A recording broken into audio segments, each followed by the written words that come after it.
당신은 그저 가난하고 무식한 버스 기사일 뿐이야. 경찰인 내 딸과 결혼할 자격이 없다고. 우리 가문의 미래가 어떻게 되겠나.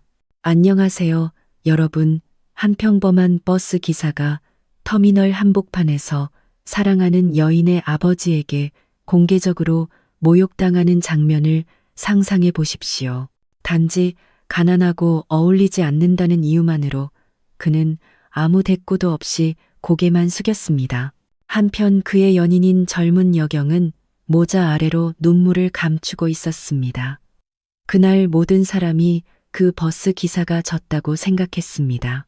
하지만 일주일 후 세상은 그의 진짜 정체를 알게 되었습니다. 이야기를 시작하기 전에 어느 도시에서 이 영상을 보고 계신지 댓글로 남겨주세요. 이 채널을 좋아하고 구독해주시는 모든 분들의 일이 순조롭게 풀리고 재물이 넘치며 몸이 건강하고 세상의 모든 소원이 이루어지기를 바랍니다. 아멘. 이제 이야기를 시작하겠습니다. 천안의 아침은 아직 옅은 안개에 쌓여 있었습니다. 버스 엔진 소리가 요란하게 울려 퍼졌고 표를 파는 직원의 외침이 뒤섞였습니다. 그 북적임 속에서 차분한 인상의 한 남자가 천마고속이라 쓰인 파란색 대형 버스의 뒷바퀴를 점검하고 있었습니다. 그의 이름은 김진우, 나이는 33. 햇볕에 그을린 검은 피부를 가졌지만 그의 눈빛은 고된 삶을 많이 겪었으면서도 부드러움을 잃지 않은 사람처럼 깊고 따뜻했습니다. 진우는 단순한 버스 기사가 아니었습니다. 낡은 유니폼과 넥타이 뒤에는 아는 사람이 거의 없는 정체를 숨기고 있었습니다. 그는 경찰청 소속의 잠입 수사관이었습니다. 전국적인 마약 밀매 조직에 잠입하라는 임무를 받고 천안에 온 지 벌써 3개월. 그는 시외버스 기사로 위장하며 밤마다 낡은 수첩에 간략한 보고서를 작성했고 동이 트기 전 연락 담당관이 가져가기를 기다리며 좌석 밑에 숨겨두었습니다. 하지만 이 위험한 임무 속에서 그의 마음은 한 사람에게 쏠려 있었습니다. 바로 이수연. 교통과에 배치된 지 몇 달 안 된 젊은 여경이었습니다. 부드럽고 예의 바르며 용감한 그녀. 진우가 그녀를 알게 된 것은 공식적인 자리가 아니었습니다. 어느 날 오후 그가 운전하던 버스가 도로에서 고장 났을 때 수연이 나타나 교통체증이 없도록 정리해 주었습니다. 그날 이후 어쩐 일인지 수연은 자주 터미널을 찾아와 운행일지를 묻는 척했습니다. 사실은 단 몇 분이라도 그와 이야기하고 싶었을 뿐이었습니다. 진우는 늘 소박한 미소로 그녀를 맞이했고 결코 더 많은 것을 바라지 않았습니다. 그는 자신의 한계를 알았습니다. 전 그저 버스 기사일 뿐이에요. 어느 날 그는 수연의 맑은 눈을 바라보며 말했습니다. 하지만 아저씨는 어떤 계급보다 더 고귀한 마음을 가졌어요. 수연은 낮은 목소리로 대답했습니다. 하지만 그들의 사랑은 쉽지 않았습니다. 수연은 자신의 아버지가 어떤 사람인지 잘 알았습니다. 이강철 씨, 존경받는 퇴직 경찰 고위 간부. 그는 엄격하고 규율을 중시하며 가문의 명예를 무엇보다 소중히 여겼습니다. 이강철 씨에게 세상은 질서정연해야 했습니다. 경찰은 경찰과, 공무원은 공무원과, 부자는 그에 걸맞은 사람과 결혼해야 했습니다. 그의 머릿속에는 하나뿐인 딸이 버스 기사와 사랑에 빠질 것이라는 생각은 단 한 번도 스쳐 지나간 적이 없었습니다. 그래서 그들은 관계를 비밀로 했습니다. 때로는 진우가 백미러를 닦는 척하며 터미널 구석에서 기다렸고 멀리서 수연의 오토바이가 지나가는 것을 지켜보았습니다. 때로는 수연이 터미널 근처 편의점의 캔커피 밑에 짧은 쪽지를 남겨두었습니다. 그들의 사랑은 그렇게 소박했지만 진심으로 가득했습니다. 어느 날 밤 진우는 운전석에 앉아 텅 빈 도로를 바라보았습니다. 그는 휴대폰을 열어 모르는 번호로부터 온 메시지를 읽었습니다. 상부의 암호였습니다. 타겟 이동 시작. 심야 버스로 대량 운송. 신호전까지 위치 고수. 진우는 깊은 숨을 내쉬었습니다. 임무가 정점에 다다르고 있었습니다. 하지만 그의 가슴을 무겁게 짓누르는 것은 임무의 위험이 아니었습니다. 바로 수연이 아직 그의 진짜 정체를 모른다는 것이었습니다. 이 위장이 발각되면 수연이가 상처받을 텐데 그는 나지막이 중얼거렸습니다. 그는 휴대폰 속 작은 사진을 보았습니다. 경찰 제복을 입고 미소 짓는 수연의 모습. 멀리서 몰래 찍은 사진이었습니다. 다음 날 수연은 평소보다 일찍 터미널에 나타났습니다. 그녀의 얼굴은 긴장되어 있었습니다. 선배, 아버지가 의심하기 시작했어요. 제가 터미널에 자주 온다는 소리를 들었대요. 그녀는 고개를 숙이며 작게 말했습니다. 진우는 조용히 고개를 끄덕였습니다. 밝혀질 때가 됐다면 그렇게 둬요. 수연 씨, 난 거절당할 준비가 되어 있어요. 당신만 안전하다면, 그러나 운명은 그들이 생각한 것보다 빠르게 움직였습니다. 그날 아침 터미널은 교통경찰의 합동 단속으로 붐볐습니다. 여러 차량이 서류 검사를 위해 정차했습니다. 진우는 평소처럼 짐칸을 점검하는 척하며 자신의 일을 했습니다. 그때 묵직한 발걸음 소리가 가까워졌습니다. 수연이 돌아보자 얼굴이 새하얗게 질렸습니다. 단속 나온 경찰들 사이에 갈색 정장을 입고 날카로운 눈빛을 한 중년 남성이 서 있었습니다. 그녀의 아버지 이강철 씨였습니다. 수연아, 여기서 뭐 하는 거냐? 그의 목소리는 명령조로 무거웠습니다. 수연은 더듬거렸습니다.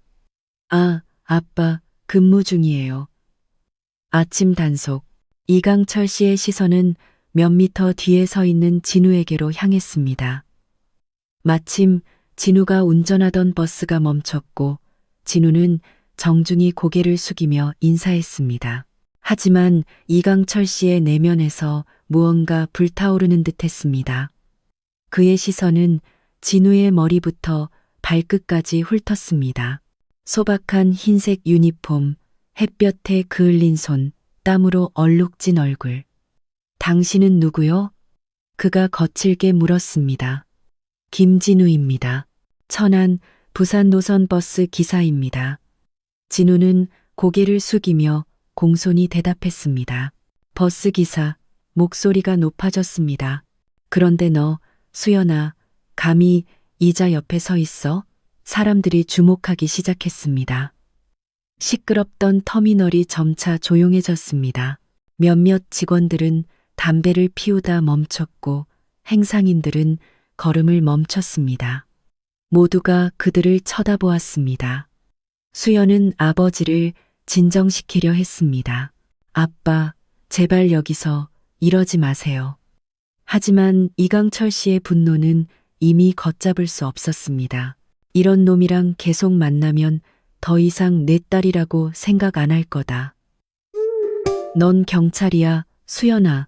자존심이라는 게 있어야지. 진우는 고개를 숙였습니다. 두 주먹을 옆으로 굳게 쥐었습니다.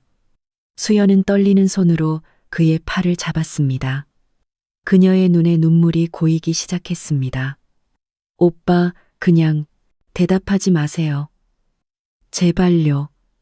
그녀가 작게 속삭였습니다. 진우는 깊은 숨을 내쉬며 발밑에 금이 간 시멘트 바닥을 바라보았습니다. 마음속으로 나지막이 말했습니다. 내 임무는 내 자존심보다 크다. 난 입을 열면 안 돼. 한편 이강철 씨는 수많은 사람들 앞에서 계속해서 거친 말을 쏟아냈습니다. 심지어 진우가 신분 상승을 위해 수연에게 접근했다고 비난했습니다. 마침내 수연이 아버지를 겨우 끌고 떠났을 때 터미널은 다시 소란스러워졌습니다. 하지만 진우에게 세상은 잠시 멈춘 듯 했습니다. 그는 그 파란 버스 옆에 조용히 서 있었습니다. 그의 시선은 텅 비어 있었습니다. 그러나 그의 침묵 속에는 한 가지가 담겨 있었습니다. 바로 인내였습니다. 그는 곧 진실이 스스로 말하게 될 것임을 알고 있었습니다. 밤이 천안의 하늘을 조용히 삼켰습니다. 희미한 가로등 불빛 아래 수연은 방 침대 가장자리에 앉아 있었습니다. 아직 경찰 제복을 벗지 못한 채였습니다. 흰색 모자는 화장대 위에 놓여 있었습니다. 그녀의 눈은 부어 있었고 뺨은 여전히 눈물로 축축했습니다. 아침 터미널에서의 사건 이후 그녀의 마음은 혼란스러웠습니다. 진우와의 비밀이 그렇게 빨리 드러날 줄은 몰랐습니다. 그것도 가장 두려워하는 존재, 바로 자신의 아버지에 의해서 말입니다. 아빠, 왜 하필 지금이었을까? 그녀는 갈라진 목소리로 속삭였습니다. 거실에서 아버지의 목소리가 희미하게 들려왔습니다. 아마도 옛 경찰 동료와 통화하는 듯 했습니다. 자네 그거 아나? 내가 오늘 망신을 당했네. 경찰 간부 딸이 버스 기사랑 사랑에 빠지다니 이게 무슨 망신인가. 수연은 다시 터져 나오려는 눈물을 참으며 고개를 숙였습니다. 그녀는 반박할 수 없었습니다. 그 집에서 아버지의 말은 법이었습니다. 어머니는 오래전에 돌아가셨고 두 사람만 함께 살고 있었습니다. 어릴 때부터 수연은 엄격한 규칙 속에서 자랐습니다. 하지만 그녀는 아버지의 강인함 뒤에 숨겨진 사랑을 알고 있었기에 그를 미워할 수 없었습니다. 하지만 그날 밤 그녀의 마음은 정말로 산산조각 났습니다. 그녀는 휴대폰을 켜고 몇 시간 전 진우가 보낸 마지막 메시지를 읽었습니다. 난 괜찮아요. 수연 씨, 걱정 말아요. 될 수 있으면 며칠간은 터미널에 오지 마세요. 당신이 더 욕먹게 하고 싶지 않아요. 메시지는 단순했지만 마음을 진정시켜 주었습니다. 수연은 가슴속 울음을 참으며 휴대폰을 꽉 쥐었습니다. 진우 씨, 어떻게 그 모든 일을 겪고도 그렇게 침착할 수 있어요? 그녀는 중얼거렸습니다. 한편 터미널에서 진우는 매표소 뒤 나무 벤치에 앉아 도로를 바라보고 있었습니다. 밤이 깊어지고 대부분의 버스는 떠났지만 그는 누군가를 기다리며 그곳에 머물렀습니다. 멀리서 검은 재킷을 입은 남자가 다가와 그의 옆에 앉았습니다. 모든 게 계획대로 진행되고 있나? 남자가 조용히 물었습니다. 진우는 고개를 끄덕였습니다. 네, 하지만 개인적인 문제가 생겼습니다. 개인적인 문제? 수연 씨 아버지가 저희 관계를 알게 됐습니다. 절 진짜 버스 기사로만 알고 사람들 앞에서 모욕을 줬습니다. 남자는 걱정스러운 눈으로 진우를 바라보며 침묵했습니다. 그렇다고 집중력을 잃으면 안 돼. 한 걸음만 잘못 디뎌도 목숨이 위험해. 거의 다 왔어. 진우는 깊은 숨을 내쉬었습니다. 알고 있습니다. 하지만 가끔은 작은 사람으로 위장하는 게 총알을 마주하는 것보다 더 힘든 것 같습니다. 그는 어두운 하늘을 바라보다 잠시 눈을 감았습니다. 마음속에는 결코 소리내어 말하지 못한 조용한 기도가 있었습니다. 하느님, 그녀를 지켜주세요. 제가 이렇게 큰 위험을 감수하고 있다는 걸 저 아가씨가 모르게 해주세요. 며칠이 흘렀지만 소식은 없었습니다. 수연은 진우의 메시지대로 터미널에 가지도 전화를 걸지도 메시지를 보내지도 않았습니다. 하지만 마음은 불안했습니다. 그녀는 진우가 무언가를 숨기고 있다는 것을 알았습니다. 그들이 대화할 때마다 항상 시간이 다 될까봐 두려워하는 사람처럼 말이 중간에 끊기곤 했습니다. 그날 아침 수연은 용기를 내어 혼자 터미널로 향했습니다. 그녀는 제복 위에 회색 재킷을 걸치고 알아보지 못하도록 마스크를 썼습니다. 도착하자마자 그녀의 눈은 진우의 모습을 찾았습니다. 하지만 그가 늘 주차하던 곳은 비어 있었습니다. 담배를 피우며 앉아있는 직원만 보였습니다. 김진우 씨, 어디 갔나요? 수연이 조심스럽게 물었습니다. 직원은 어깨를 으쓱했습니다. 아, 그분요? 어젯밤에 서울행 심야 버스 타고 가셨어요. 언제 돌아올지는 모르겠네요. 뭔가 중요한 일이 있는 것 같던데요. 수연은 침을 삼켰습니다. 중요한 일? 직원은 고개를 끄덕이며 그녀를 궁금한 듯 쳐다보았습니다. 혹시 누구신데요? 수연은 희미하게 미소 지었습니다. 오랜 친구예요. 그녀는 고개를 숙이고 천천히 걸어 나갔지만 발걸음은 무거웠습니다. 설명할 수 없는 예감이 들었습니다. 마치 진우가 위험한 곳에 있는 것 같았습니다. 같은 시각 다른 도시에서 진우는 승객으로 가득 찬 심야 버스 안에 앉아 있었습니다. 그는 앞자리에 편안하게 앉아 있는 것처럼 보였지만 그의 눈은 주변의 모든 움직임을 예리하게 살피고 있었습니다. 그의 좌석 밑에는 수사팀과 직접 연결된 작은 통신 장치가 있었습니다. 그는 방금 암호 메시지를 받았습니다. 큰 덩어리를 운반하는 타겟이 다음 터미널에서 탑승 예정. 버스가 휴게소에 멈췄을 때 큰 가방을 든 세 남자가 올라탔습니다.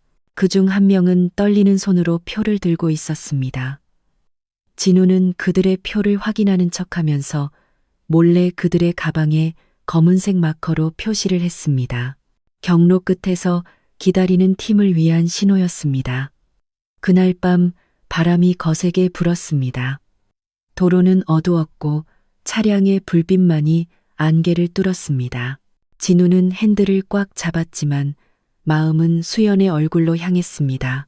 그는 터미널에서 들었던 그녀 아버지의 말, 가슴을 찌르는 모욕, 그리고 사랑하는 여인의 눈물을 떠올렸습니다. 이 모든 것에서 살아남는다면 아버님을 찾아뵙겠어. 내가 진짜 누구인지 설명할 거야.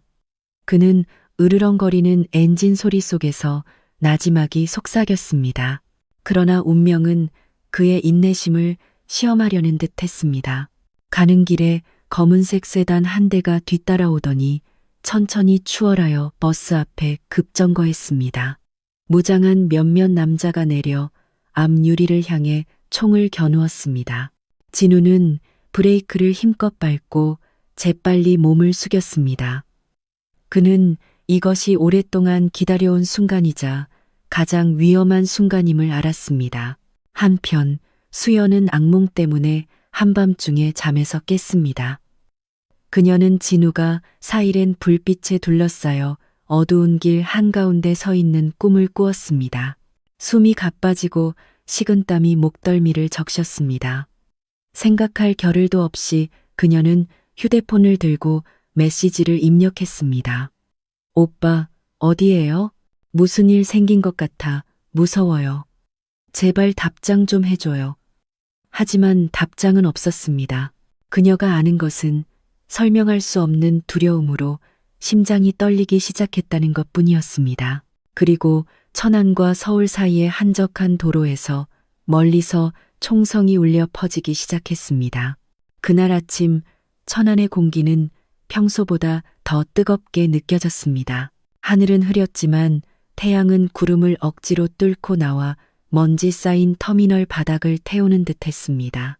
수연은 교통 경찰 초소 근처에 서서 결코 한적해지지 않는 도로를 바라보고 있었습니다. 그녀의 눈은 진우가 파란 버스를 주차하던 곳을 공허하게 응시했습니다. 그곳은 오늘도 비어 있었고 왠지 모르게 그 공허함이 가슴을 답답하게 했습니다. 진우로부터 소식을 듣지 못한 지 벌써 3일째였습니다. 그의 마지막 메시지는 여전히 휴대폰 화면에 남아 있었습니다. 몸 조심해요, 수연 씨. 내가 돌아오지 못하더라도 이유를 묻지 말아요. 그 문장은 떠나기를 거부하는 그림자처럼 그녀의 마음속에 맴돌았습니다. 수연은 차량 점검 보고서를 작성하며 업무에 집중하려 했지만 손이 떨렸습니다. 그녀는 몇 번이고 깊은 숨을 내쉬며 가슴속에서 소용돌이치는 폭풍을 진정시키려 했습니다. 수연 씨, 괜찮아? 그녀를 지켜보던 동료 경찰 박민지가 물었습니다. 수연은 고개를 저었습니다. 그냥 잠을 좀 못 자서. 민지는 그녀의 어깨를 부드럽게 두드렸습니다. 얘기할 거 있으면 나한테 해. 수연은 옅은 미소를 지을 뿐이었습니다. 어떻게 이야기할 수 있을까? 제복 입은 자신이 지금 어디 있는지도 모를 버스 기사와 사랑에 빠졌다고 하면 누가 믿을까? 한편 터미널 다른 쪽 구석에서 말쑥한 정장을 입은 중년 남성이 검은색 차에서 내렸습니다. 그의 얼굴은 단호했고 눈빛은 날카로웠으며 머리는 뒤로 단정하게 빗어 넘겨져 있었습니다. 바로 수연의 아버지 이강철 씨였습니다. 그는 교통 관련 협의회에 참석한다는 공식적인 이유로 터미널에 왔습니다. 하지만 그 이면에는 자신의 딸이 더 이상 그 가문의 수치스러운 남자와 엮이지 않는지 확인하려는 개인적인 의도가 있었습니다. 버스 주차 구역으로 걸어 들어갔을 때 그의 눈은 차량에 크게 쓰인 천마고속이라는 글자를 바로 포착했습니다. 심장이 세차게 뛰었습니다. 이 버스, 그는 나지막이 중얼거렸습니다. 그는 예전에 자기 앞에서 고개를 숙이고 공개적으로 소리칠 때 침묵하던 김진우라는 남자의 얼굴을 아직도 똑똑히 기억했습니다.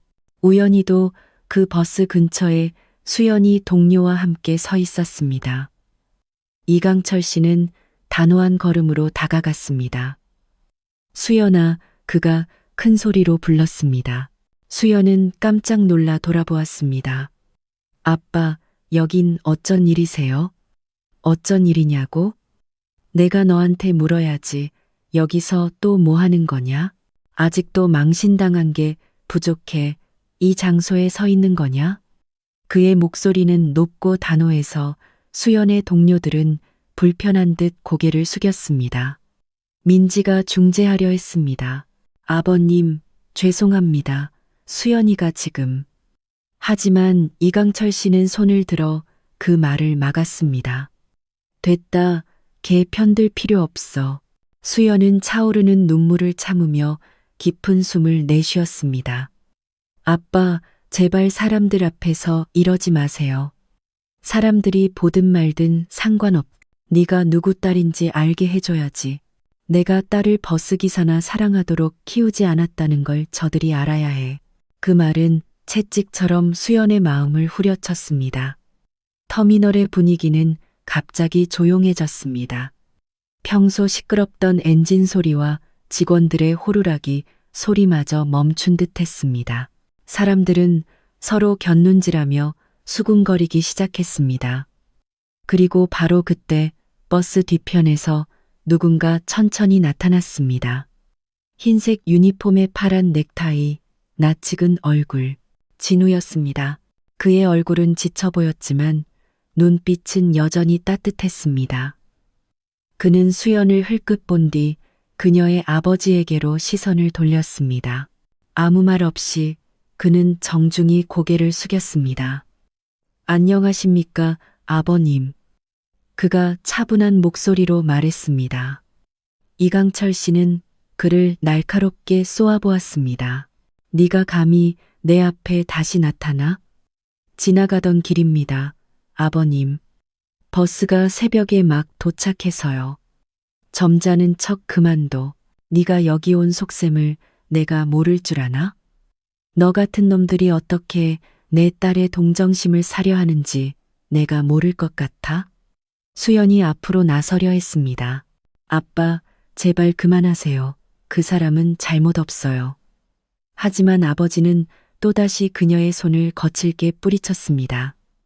조용히 해. 넌 경찰이야. 사랑과 환상을 구분할 줄 알아야지. 수연의 얼굴은 수치심과 분노로 새빨개졌습니다. 그녀는 모든 것을 설명하고 싶었지만 어떻게 해야 할까? 그녀는 아버지에게 진우가 평범한 기사가 아니라고 말할 수 없었다.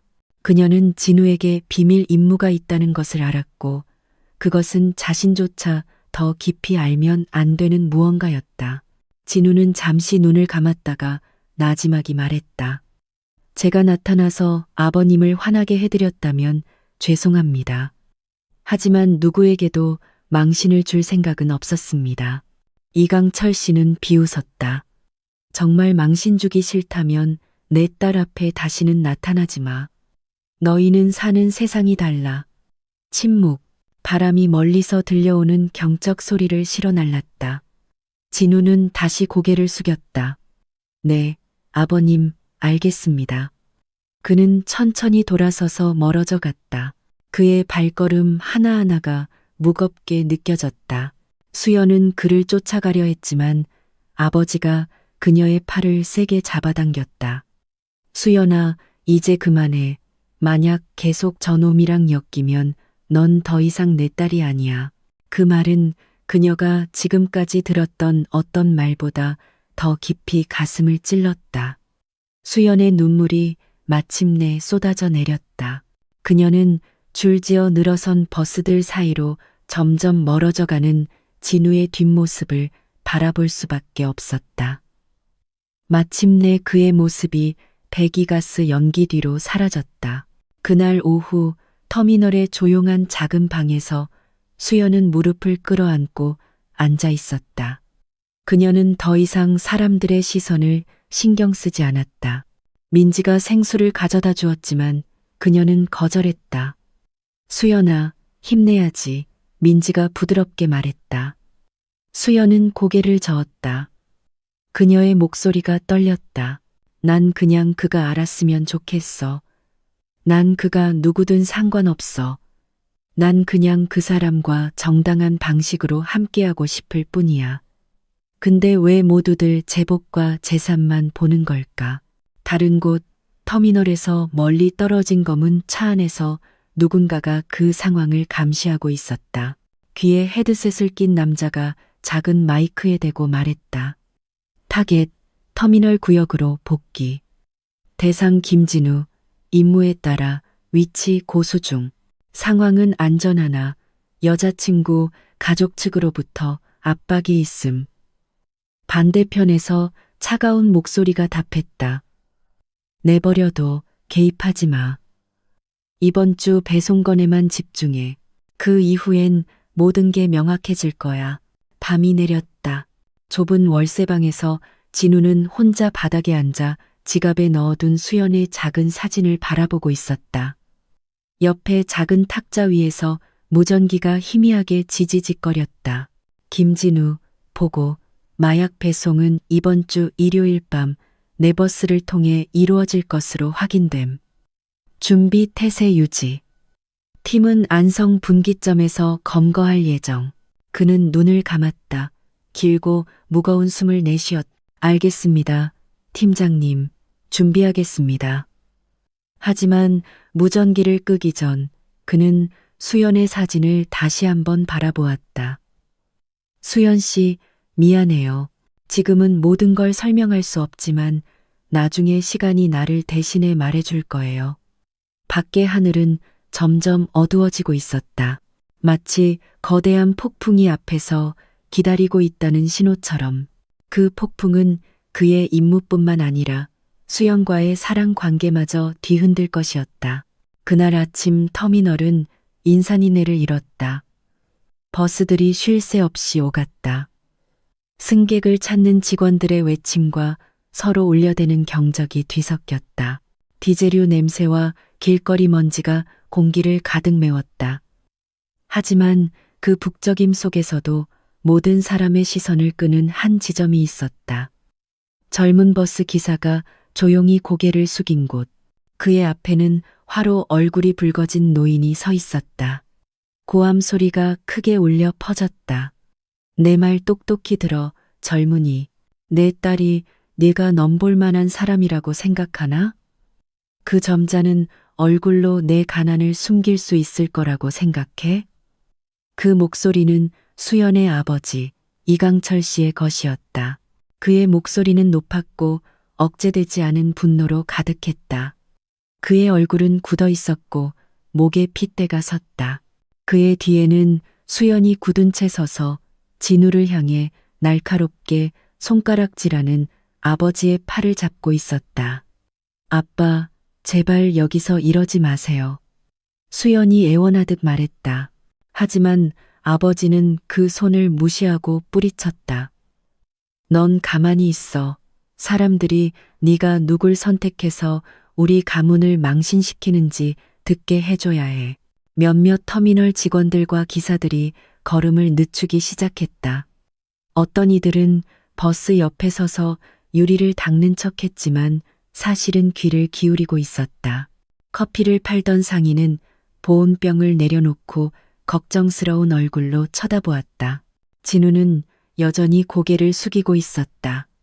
두 손이 두려움 때문이 아니라 분노와 수치심을 억누르느라 미세하게 떨렸다. 그는 단 한 번이라도 대답하면 지금까지 지켜온 모든 위장이 무너질 수 있다는 것을 알았다. 그의 머릿속에서는 한 문장이 계속 맴돌았다. 참아라. 임무를 위해, 진실을 위해, 감정에 지지 마라. 하지만 이강철 씨의 입에서 나오는 모든 말은 점점 더 날카로워졌다. 내가 누군지 알아? 난 퇴직한 경찰 간부야. 내 평생을 가족의 명예를 지키기 위해 바쳤어. 그런데 넌 고작 버스 기사일 뿐이야. 너 같은 사람들은 그냥 길 위에서 빌부터 사는 인생이라고. 그 말들은 칼처럼 날카로웠다. 수연은 고개를 숙였다. 자신도 모르게 눈물이 흘렀다. 그녀는 진우를 바라보았다. 그녀의 마음이 아버지의 말과 같지 않다는 것을 진우가 알아주기를 바랐다. 아빠, 그만하세요. 수연의 목소리가 갈라지기 시작했지만 아버지는 듣지 않았다. 만약 계속 저놈과 만나면 오늘부터 넌 내 딸이 아니야. 순간 정적이 흘렀다. 멀리서 막 도착한 버스 소리마저 멈춘 듯했다. 사람들은 눈을 크게 뜨고 쳐다보았다. 그 침묵 속에서 들리는 것은 오직 하나, 흐느끼는 수연의 거친 숨소리뿐이었다. 진우가 마침내 천천히 고개를 들었다. 그의 시선은 차분했고 눈은 젖어 있었지만 두려움 때문은 아니었다. 그는 이강철 씨를 똑바로 쳐다보며 낮고 부드럽지만 단호한 목소리로 말했다. 아버님, 화나신 거 이해합니다. 그리고 제가 입은 옷으로 저를 판단하실 권리가 있으십니다. 하지만 한 가지만 말씀드리고 싶습니다. 그는 잠시 말을 멈추고 어깨를 들썩이며 고개 숙인 수연을 바라보았다. 저는 수연 씨 인생을 힘들게 하려고 온 게 아닙니다. 제가 할 수 있는 한 그녀를 지켜주러 왔습니다. 이강철 씨는 주먹을 쥐었다. 그의 얼굴이 새빨개졌다. 뭘로 지켜? 버스 핸들로? 터미널에서 버는 돈으로? 진우는 침묵했지만 희미하게 미소 지었다. 가끔은 아버님께서 작다고 여기시는 사람이 가장 지키는 방법을 잘 알기도 합니다. 그 말은 분위기를 더욱 긴장시켰다. 이강철 씨는 그의 어깨를 세게 쳤고 진우의 몸이 약간 휘청거렸다. 수연이 작게 비명을 질렀다. 아빠, 안 돼요. 하지만 진우는 반격하지 않고 가만히 있었다. 그는 똑바로 서서 천천히 고개를 숙였다. 실례하겠습니다, 아버님. 제 버스가 출발해야 해서요. 그는 뒤돌아보지 않고 걸어갔다. 수연은 점점 멀어지는 그의 뒷모습을 바라볼 수밖에 없었고 눈물은 멈추지 않았다. 이강철 씨는 얼어붙은 채 서 있었다. 가슴이 오르락내리락 했지만 그의 눈에는 무언가 흔들리는 것이 있었다. 그가 인정하기 어려운 감정, 조용히 싹트기 시작한 작은 죄책감이었다. 그 사건 이후 진우의 이름은 터미널에서 화제가 되었다. 어떤 사람들은 그가 매우 예의 바르고 인내심이 강하다며 그를 변호했다. 저렇게 강한 사람은 드물어. 내가 저 입장이었다면 바로 맞받아쳤을 거야. 한 직원이 말했다. 하지만 비웃는 사람들도 있었다. 뭐, 당연하지. 신분이 다른 사랑은 원래 불가능한 거야. 다른 기사가 담배를 빨며 중얼거렸다. 그러나 그 모든 속삭임 속에서도 진우는 평소처럼 일과를 계속했다.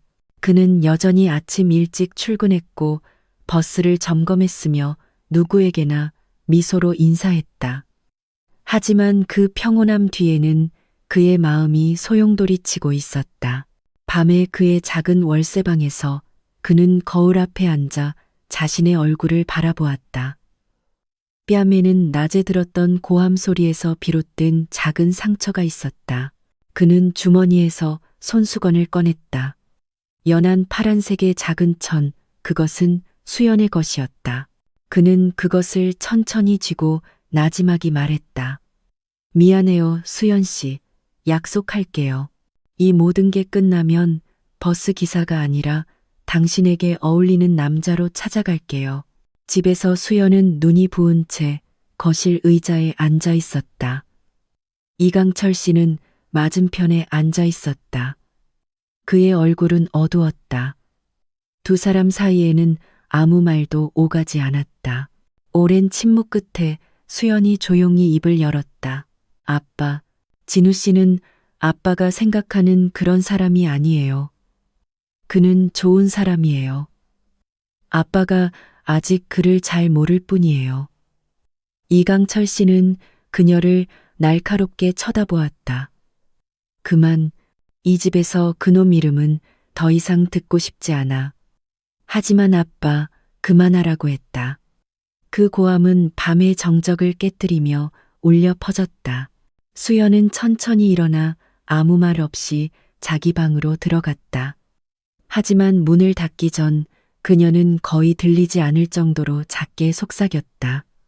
언젠가 아빠도 알게 될 거예요. 며칠이 터미널에서 흘렀다. 분위기는 다시 정상으로 돌아왔다. 하지만 또 다른 그림자가 나타나기 시작했다. 낯선 사람들이 번갈아 나타나 큰 가방을 들고 뒷좌석에 앉았다. 그들은 평범한 승객처럼 보였지만 걸음걸이가 너무 조심스러웠고 눈빛이 너무 경계심이 많았다.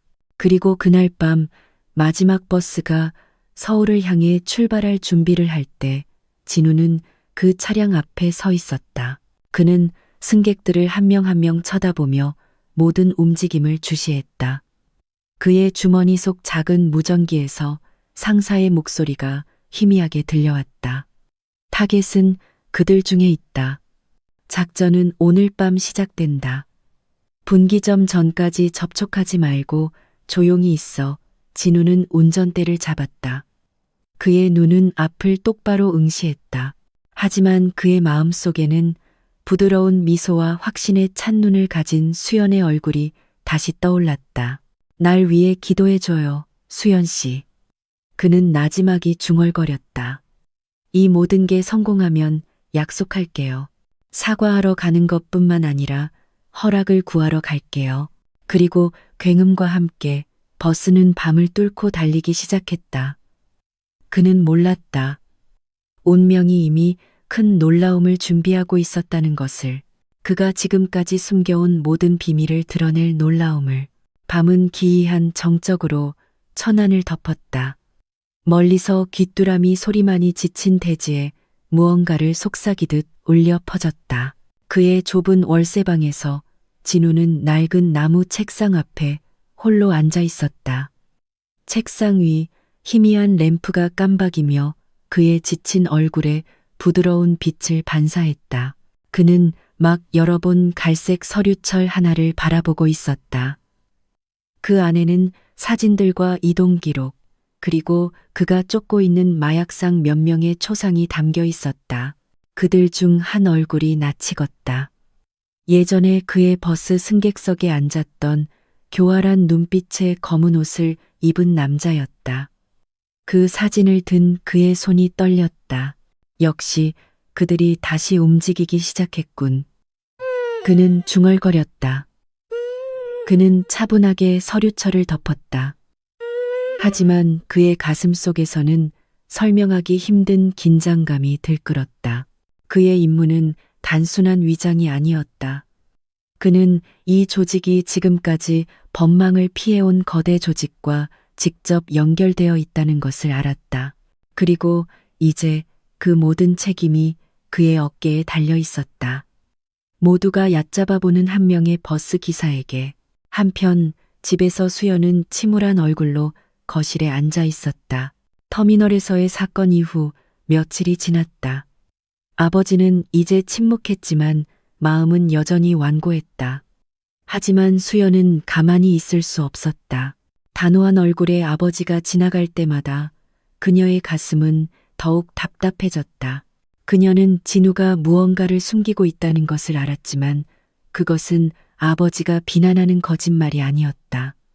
더 크고 그날 아침 그녀는 결심하고 자신이 근무하는 경찰서로 가서 정보과의 한 선배를 만났다. 최태진 경감, 현명하고 차분하기로 소문난 중년 남성이었다. 경감님, 여쭤볼 게 있습니다. 그녀가 조용히 말했다.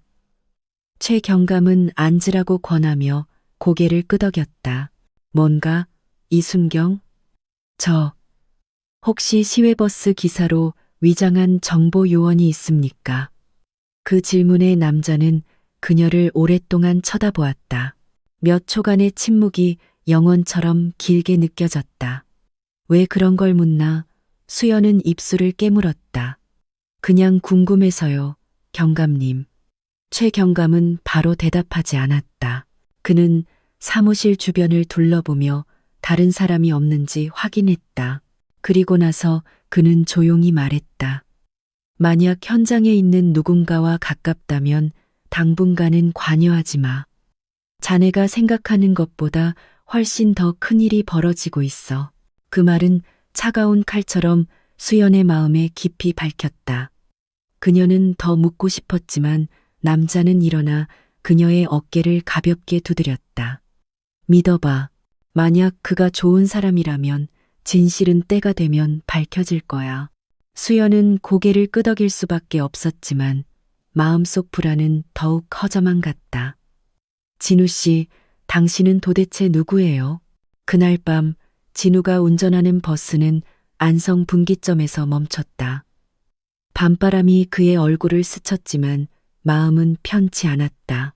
뒷좌석의 한 승객이 유리창 그림자를 통해 그를 날카롭게 쳐다보고 있었다. 그 남자는 검은 재킷을 입고 있었고 손에는 처음부터 놓지 않았던 큰 가방이 들려 있었다. 진우는 그 가방 안에 옷이나 음식이 아니라 그의 팀이 오랫동안 노려온 금지된 물건이 들어있다는 것을 알았다. 옷깃에 숨겨둔 작은 마이크를 통해 그는 나지막이 속삭였다.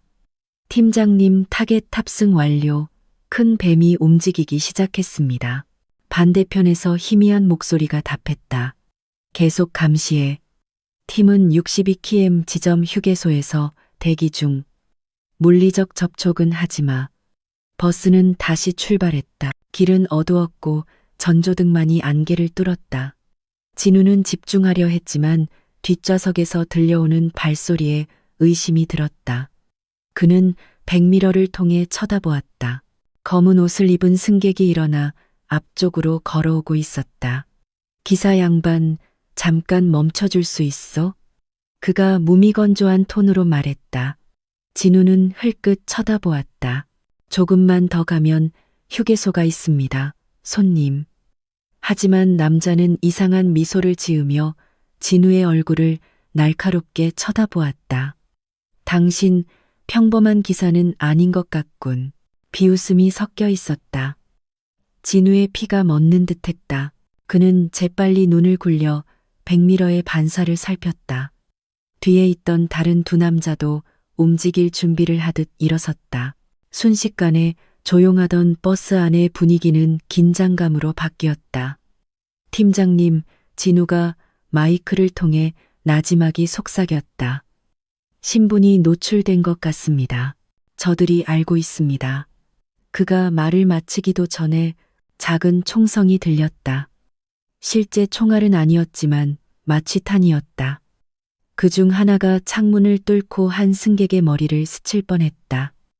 승객들이 공포에 질려 비명을 질렀다. 진우는 즉시 브레이크를 세게 밟았고 모두가 휘청거렸다. 그는 핸들을 돌려 차선을 벗어나 길가에 멈췄다. 주머니 속 무전기가 지지직거렸다. 김진우, 오른쪽 길로 탈출해. 팀이 서쪽에서 이동 중이다. 5분만 버텨. 진우는 앞문을 열고 승객들에게 뒷문으로 나가라고 소리쳤다. 하지만 그가 내리기도 전에 검은 재킷을 입은 남자 중 한 명이 그에게 총을 겨누었다. 꼼짝 마. 아니면 이 버스에 있는 사람들 전부 죽여버리겠다. 진우는 숨을 헐떡였지만 눈은 여전히 집중되어 있었다. 그는 기회를 찾기 위해 오른쪽을 곁눈질했다. 남자가 앞으로 다가왔을 때 진우는 재빨리 대시보드에 걸려있던 쇠렌치를 잡아 남자의 얼굴을 향해 세게 던졌다. 무기가 떨어졌고 진우는 즉시 팔꿈치로 상대의 가슴을 가격했다. 하지만 다른 두 명이 뒤에서 달려들어 그가 쓰러질 때까지 구타했다. 멀리서 사이렌 소리가 들리기 시작했다. 빨갛고 파란 불빛이 밤의 어둠을 뚫었다. 경찰팀이 도착했다. 순식간에 범인들은 제압되었다. 하지만 진우는 버스 바닥에 쓰러져 있었다. 입술에서 피가 흘러내렸다. 한 경찰관이 달려와 그에게 다가갔다. 김진우 씨, 내 말 들려요? 진우는 힘겹게 눈을 떴다. 그의 입술이 떨렸다. 네 번째, 검은 가방 속 물건. 그 말을 끝으로 그의 의식은 서서히 희미해졌다. 다음 날 아침 그 검거 소식은 인터넷을 뜨겁게 달궜다. 정보 작전으로 전국적인 마약 조직이 와해되었다. 요원 한 명이 중상을 입었다. 아침 TV 뉴스 헤드라인이었다. 집에서 아침 식사를 하던 수연은 거의 숟가락을 떨어뜨릴 뻔했다. 그녀는 화면을 뚫어지게 쳐다보았고 리포터가 부상당한 요원의 이름을 언급했을 때 그녀의 심장은 세게 쥐어짜는 듯했다. 버스 기사로 위장하여 3개월간 잠입 수사를 벌인 현장 요원 김진우 씨가 밀수를 저지하는 데 성공했습니다. 수연의 세상이 멈췄다. 숨이 막혔다. 옆 의자에 앉아있던 그녀의 아버지는 조용히 있었다.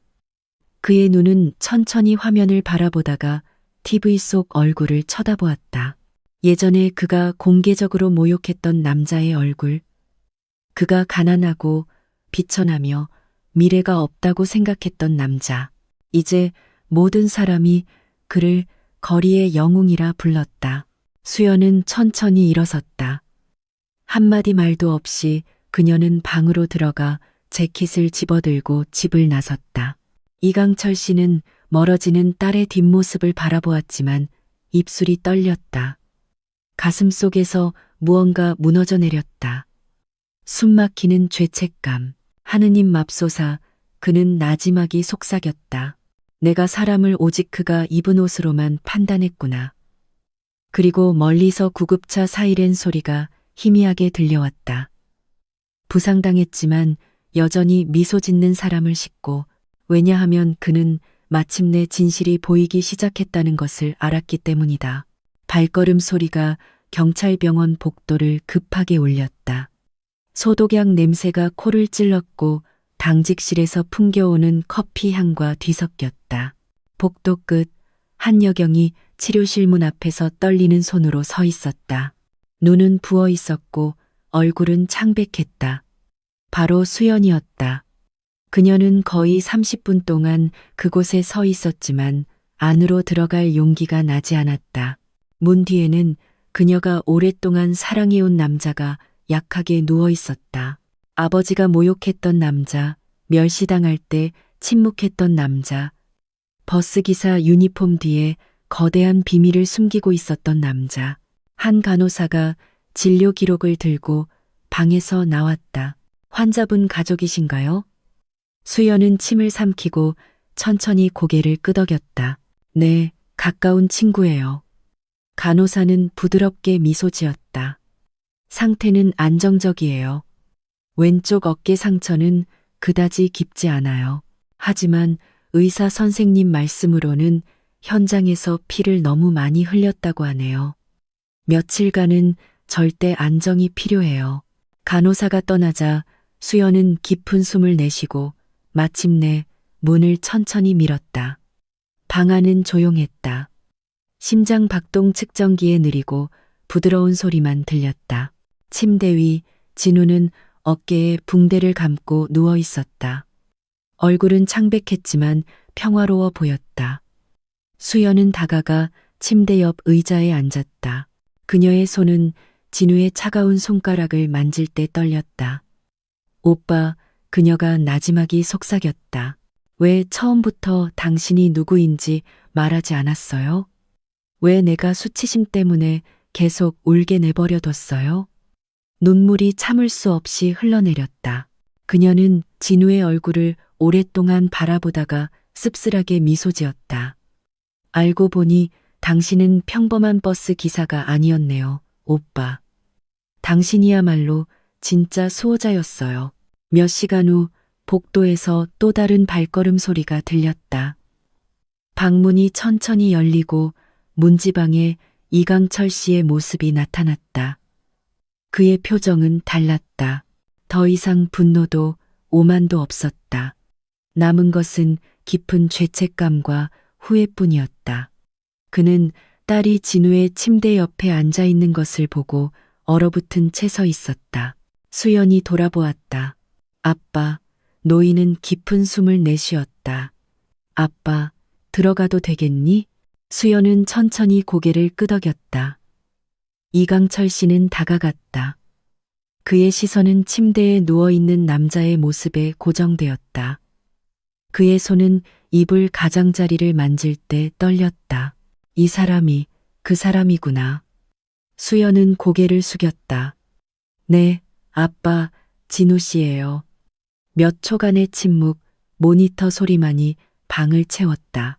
그러다 이강철 씨가 마치 자신에게 말하듯 천천히 속삭였다. 그 뉴스를 봤을 때 부끄러웠다. 난 사람 보는 눈이 있다고 생각했지. 하지만 난 눈이 멀었어, 수연아. 오만함 때문에 눈이 멀었던 거야. 눈물이 그의 뺨에 떨어졌다. 그는 재빨리 닦았지만 손은 힘이 없었다. 수연은 아버지를 오랫동안 바라보다가 다가갔다. 아빠, 진우 씨는 아빠를 원망한 적 없어요. 그는 모든 사람이 진실을 아는 자기만의 방식이 있다고 했어요. 이강철 씨는 깊은 숨을 내쉬며 수연의 얼굴을 바라보았다. 그가 그렇게 말했니? 수연은 고개를 끄덕였다. 네, 아빠, 그냥 저보고 참으라고만 했어요. 이강철 씨의 얼굴이 부드러워졌다. 그는 의자를 당겨 침대 반대편에 앉았다. 떨리는 손으로 그는 진우의 손을 천천히 잡았다. 젊은이, 미안하네. 내가 너무 오만했어. 자네가 누군지도 모르고 모욕했네. 자네는 이 나라와 내 딸을 위해 싸우고 있었는데 말이야. 갑자기 희미한 목소리가 들렸다. 아버님, 수연과 그녀의 아버지는 깜짝 놀라 돌아보았다. 진우가 천천히 눈을 떴다. 그의 목소리는 쉬었지만 차분했다. 사과하지 마세요, 아버님. 오히려 제가 감사드립니다. 그동안 수연 씨를 지켜주셔서요. 이강철 씨는 고개를 숙였다. 그의 눈물은 멈추지 않았다. 아니, 젊은이, 내가 감사해야지. 자네가 아니었다면 많은 생명이 사라졌을 거야. 진우는 약하게 미소 지을 뿐이었다. 전 그냥 제 임무를 다했을 뿐입니다. 아버님. 하지만 혹시 부탁 하나 드려도 될까요? 이강철 씨는 눈을 닫고 진지하게 쳐다보았다. 뭔가 젊은이? 이제는 버스 기사가 아니라 수연 씨를 온전히 지켜줄 준비가 된 한 남자로서 그녀를 만나고 싶습니다. 수연은 숨을 참았다. 그녀의 눈이 커졌다. 그 말을 믿을 수 없었다. 이강철 씨는 작게 미소 지으며 진우의 손을 두드렸다. 자네는 더 이상 허락받을 필요 없네. 자네는 요청하기도 전에 이미 그 축복을 받았어. 방 안의 분위기는 조용하지만 따뜻하게 변했다. 더 이상 거리감도 자존심 싸움도 없었다. 남은 것은 감동과 기도, 그리고 존경으로 변한 후회뿐이었다.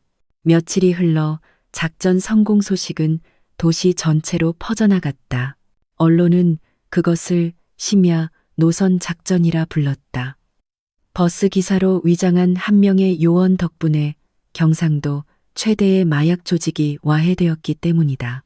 정보 요원 제복을 입은 진우의 사진이 멸시받던 거리의 영웅, 이제 칭송받다라는 큰 제목과 함께 TV와 소셜미디어에 퍼졌다. 천안 터미널도 변했다. 예전에 비웃던 기사들은 이제 그의 이름을 경외심을 담아 불렀다. 김진우 씨, 정말 대단한 사람이야. 알고 보니 정보 요원이었다니. 그들은 작은 웃음과 존경심을 담아 말했다.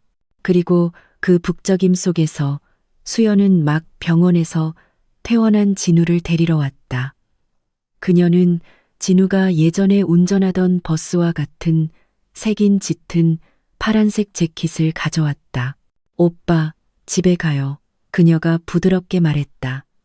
진우는 그녀를 바라보며 미소 지었다. 어디로? 수연은 미소 지었다. 그녀의 눈이 반짝였다. 아버지 집으로요. 아빠가 기다리고 계세요. 오빠한테 커피 타주고 싶다고 하셨어요. 진우는 잠시 침묵했다. 그는 그녀의 눈을 깊이 들여다보고 천천히 고개를 끄덕였다. 그럼 집에 가야지. 그리고 처음으로 진우는 누구의 시선도 두려워하지 않고 수연과 나란히 걸었다. 더 이상 숨지도 가난한 척하지도 않았다. 이제 모든 사람이 그 소박한 남자가 그들이 생각했던 것보다 훨씬 더 고귀하다는 것을 알았다. 하지만 진우의 마음속 깊은 곳에서 그는 자신의 임무가 아직 끝나지 않았다는 것을 알았다. 아직 잡히지 않은 한 사람, 그 조직의 배후에 있는 주모자가 남아 있었다. 그리고 그날 밤 그는 같은 제복과 같은 마음으로 다시 길 위로 돌아갈 것이었다. 밤이 다가왔다. 멀리서 파란 버스가 옅은 안개를 뚫고 밝은 전조등을 켜며 천천히 달렸다. 그 운전대 뒤에는 진우가 똑바로 앉아 있었다. 하지만 이번에는 앞 승객석에 수연이 그를 바라보며 미소 짓고 있었다. 이제 알겠네요. 왜 오빠가 밤길을 사랑하는지 그녀가 조용히 말했다. 진우는 작게 웃었다. 이 길에서 배웠거든요, 수연 씨. 빛이 항상 하늘에서만 오는 게 아니라는 걸요. 때로는 그 빛이 인내하는 마음 속에서 오기도 한다는 걸요. 그리고 그 여정 속에서 바람은 말로 설명할 수 없는 평화로움을 실어 부드럽게 불어왔다. 그날 밤하늘은 재를 뒤집어 쓴 듯했다. 거센 바람이 아직 내리지 않은 비 냄새를 실어날랐다. 동부 간선도로에서는 트럭과 심야버스의 엔진 소리가 울려 퍼졌다. 그 차량들 사이로 낡은 파란색 버스 한 대가 희미한 불빛의 휴게소 길가에 멈춰섰다. 밖에서 보면 평범해 보였다. 하지만 그 안에는 백미러를 경계심 가득한 눈으로 계속 주시하는 한 남자가 앉아 있었다. 진우, 병원에서 퇴원한 지 일주일이 지났다. 어깨의 상처는 완전히 낫지 않았지만 그는 억지로 현장에 복귀했다. 마지막 임무가 하나 남아 있었다. 지금까지 법망을 피해온 마약 조직의 주모자를 잡는 것. 한태석이라는 이름의 남자. 변절한 전직 경찰 간부로 교활하고 잔인했다. 팀장은 경고했다. 너 이제 막 회복했어, 진우야. 무모하게 굴지 마. 하지만 진우는 이 임무가 단순한 임무가 아니라 개인적인 빚이라는 것을 알았다. 이전 작전에서 그를 거의 죽음으로 몰고 간 것이 바로 한태석이었기 때문이다. 그는 모든 것을 끝내기 전까지는 편히 쉴 수 없었다. 도시의 다른 편에서 수연은 그들의 집 거실에 앉아 있었다. 나무 테이블 위 TV에서는 교통 뉴스가 계속 나오고 있었지만 그녀의 마음은 어딘가로 떠돌고 있었다. 진우가 이틀 동안 연락이 없었다. 보통은 매일 밤 짧은 메시지를 보냈었다. 나 괜찮아, 수연아라는 간단한 문장이라도. 하지만 이번에는 아무것도 없었다. 그녀는 전화를 걸어보았지만 신호음만 울리다 끊겼다. 이강철 씨가 차 2잔을 들고 나왔다. 아직도 연락이 안 되니? 수연은 조용히 고개를 저었다. 네, 아빠, 하지만 임무 중일 거라고 믿어요. 이강철 씨는 딸 옆에 앉아 예전에는 좀처럼 보여주지 않았던 부드러운 눈빛으로 그녀의 얼굴을 바라보았다. 너, 그거 아니? 아빠도 젊었을 때 작전 때문에 며칠씩 사라지곤 했어. 그리고 가끔은 우리가 사랑하는 사람들에게 너무 위험해서 모든 걸 말할 수 없는 일도 있단다. 수연아. 수연은 눈물을 참으며 아버지를 바라보았다. 그래서 아빠는 제가 그 사람을 믿는 이유를 이해하시는군요. 이강철 씨는 희미하게 미소 지었다. 이제는 그래. 한편 안성으로 향하는 어두운 도로에서 진우는 중앙팀 주파수에 연결된 작은 무전기를 돌렸다. 타겟 이동. 차량 3대. 앞쪽에 물류트럭 1대, 뒤에 세단 2대. 서쪽으로 향하고 있음. 아직 공격하지 마. 함정 지점에서 기다린다. 진우가 재빨리 답했다. 수신 완료. 저는 17번 도로에서 요격 준비 중입니다. 그는 창문을 내렸다. 밤 공기가 그의 얼굴을 스쳤다. 그는 하늘을 바라보며 무심코 속삭였다. 하느님, 이번에는 실패하게 하지 마세요. 더 이상 피를 보고 싶지 않습니다. 몇 분 후 멀리서 검은 세단 2대가 나타나 빠르게 달려왔다. 그들 사이에는 전진물류라는 가짜 로고가 붙은 대형 트럭이 있었다. 하지만 진우는 그 안에 무엇이 들어있는지 알았다. 라면 상자로 위장한 수백 킬로그램의 필로폰이었다. 그는 버스 시동을 걸고 멀리서 뒤따랐다. 하지만 이상한 일이 벌어졌다. 중앙팀의 신호가 갑자기 끊겼다. 팀장님, 주파수 방해입니다. 그가 외쳤다. 답이 없었다. 팀장님, 제 말 들리십니까? 갑자기 2세단이 급정거했다. 안에서 복면을 쓴 무장한 남자들이 나왔다. 멈춰, 버스에서 당장 나와. 그중 한 명이 거친 목소리로 소리쳤다. 진우는 앞을 보았다. 그곳은 트럭으로 도로가 막혀 있었다. 그는 포위되었다. 순식간에 그는 선택해야 했다. 항복하고 증거를 잃거나 싸우고 목숨을 걸거나. 그리고 진우는 후자를 선택했다.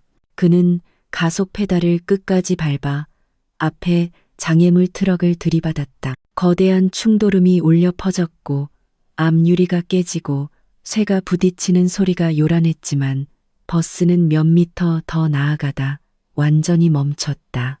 총알이 공기를 가르며 날아들기 시작했다. 몇 발이 버스 차체에 밝혔다. 진우는 몸을 숙여 대시보드 밑에서 권총을 꺼냈다. 팀장님, 함정에 빠졌습니다. 빨리 지원 요청합니다. 여전히 답이 없었다. 범인 중 한 명이 뒷문으로 버스에 올라탔다. 진우는 의자 뒤에서 기다리다가 긴 쇠막대로 그를 내리쳤다. 범인은 쓰러졌지만 다른 2명이 뒤따라왔다. 근접전에서 진우의 어깨 상처가 다시 터졌다. 피가 바닥에 떨어졌지만 그의 눈은 여전히 날카로웠다. 그때 밖에서 묵직한 발소리가 들렸다. 누군가 천천히 들어오며 진우의 머리에 총을 겨누었다. 이제 그만, 김진우. 넌 포위됐다. 무기 내려놔. 진우가 천천히 돌아보았다. 그 목소리는 그가 아는 목소리였다. 그리고 그림자 뒤에서 그 얼굴이 나타났을 때 그의 심장이 멎는 듯했다. 한태석. 그가 나지막이 말했다. 남자는 비스듬히 미소 지었다. 또 만났군. 그때 죽은 줄 알았는데 진우는 주먹을 쥐었다. 이번엔 실패하지 않아. 한태석은 작게 웃었다. 고집센 작은 영웅이군. 하지만 넌 이제 혼자야. 내 팀장은 내가 입을 막아놨어. 내 주파수도 끊겼지. 진우는 침묵했다. 그의 눈이 재빨리 틈을 찾았다. 한태석이 권총을 더 가까이 겨누었다. 항복하면 살려는 주지. 하지만 내 여자는 가짜 영웅을 사랑한 걸 평생 후회하게 될 거다. 그 말에 진우의 피가 끓어올랐다.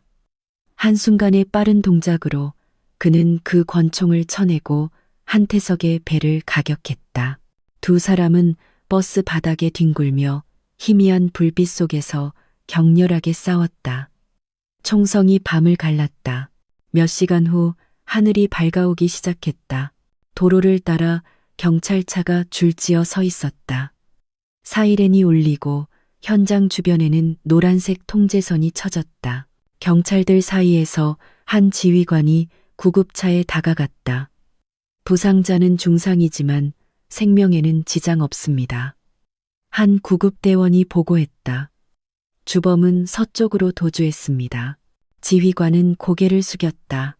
김진우, 정말 대단하다. 하지만 넌 아직 이긴 게 아니야. 집에서 수연은 아침 뉴스 소리에 잠에서 깼다. TV 아나운서는 심각한 얼굴로 보도를 읽고 있었다. 동부 간선도로에서 정보팀과 대규모 마약 조직 간의 총격전이 발생했습니다. 현장 요원 한 명이 중상을 입었고 주범은 도주에 성공했습니다.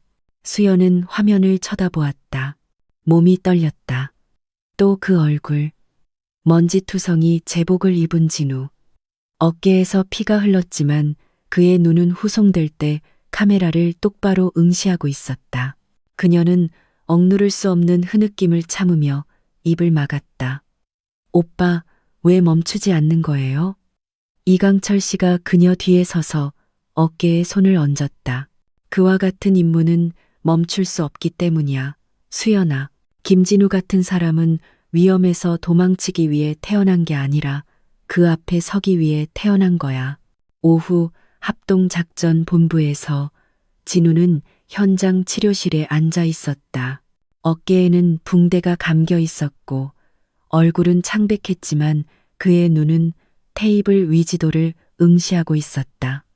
지도 위 붉은 점이 한태석의 마지막 위치를 표시하고 있었다. 동료 중 한 명이 말했다. 팀장님께서 너보고 쉬라고 하셨어. 진우는 희미하게 미소 지을 뿐이었다. 쉬는 건 나중에, 지금은 이걸 끝내야 해. 그는 창밖으로 멀리 서쪽으로 길게 뻗은 도로를 바라보았다. 오후의 하늘은 아직 꺼지지 않은 불씨처럼 주황빛으로 붉었다.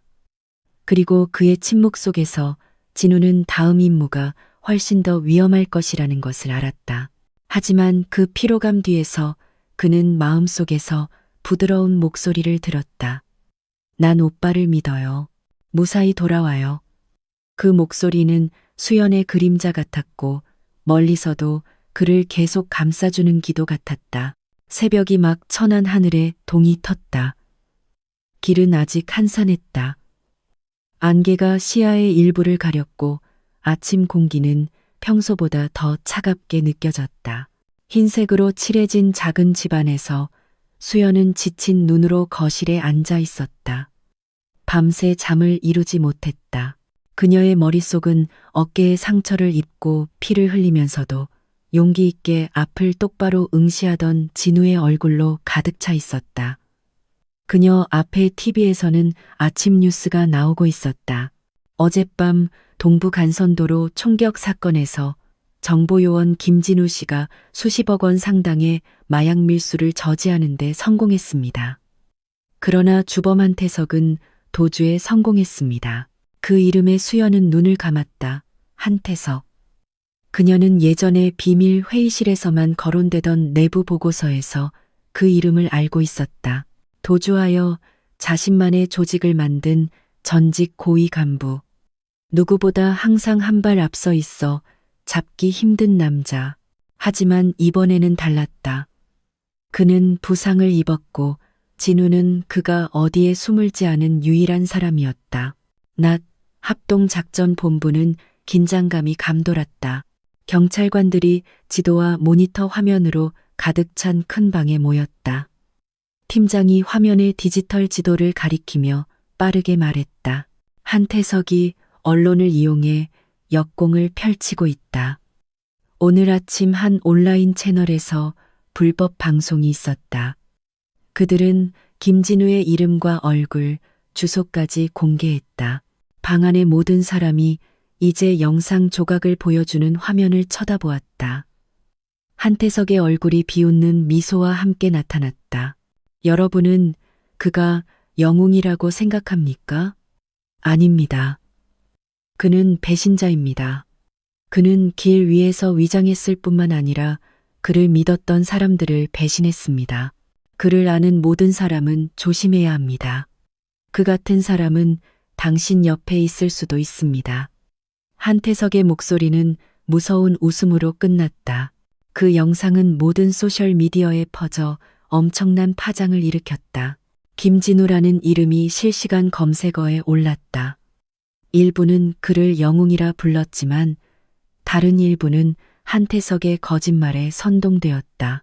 그를 제복 입은 배신자, 이중첩자, 심지어 몇몇 현장 요원들의 사망 원인으로 지목했다. 진우는 회의실 의자에 앉아 차분한 얼굴로 그 화면을 바라볼 뿐이었다. 하지만 그의 가슴 속에서 그는 이것이 단순한 언론 플레이가 아니라는 것을 알았다. 이것은 직접적인 메시지였다. 한태석이 그에게 도전하고 있었다. 팀장은 그를 단호하게 쳐다보았다. 김진우, 넌 이제 공개 타겟이야. 신분이 노출됐어. 널 안전한 장소로 옮겨야 해. 진우는 조용히 고개를 저었다. 제가 숨으면 그가 이기는 겁니다. 팀장님. 그는 제가 멈추도록 일부러 저를 도망자로 만든 겁니다. 하지만 저는 아직 끝나지 않았습니다. 팀장은 무겁게 말했다. 이게 영웅적인 문제라고 생각하나? 내 목숨이 걸렸어. 진우는 작게 미소 지었다. 처음부터 그 위험은 알고 있었습니다. 전 그냥 아직 물러설 준비가 안 됐을 뿐입니다. 한편 집에서 수연은 막 부엌에서 나왔을 때 오토바이 소리가 대문 앞에서 멈췄다. 그녀는 사복 차림의 두 남자가 큰 서류철을 들고 내리는 것을 보았다. 안녕하십니까? 경찰입니다. 이 집이 이수연 씨 가족의 집이 맞습니까? 수연은 굳었다.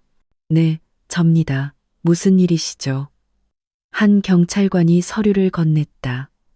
죄송합니다만 최근 상황 때문에 김진우 씨의 가족, 즉 당신을 포함하여 감시하에 있습니다.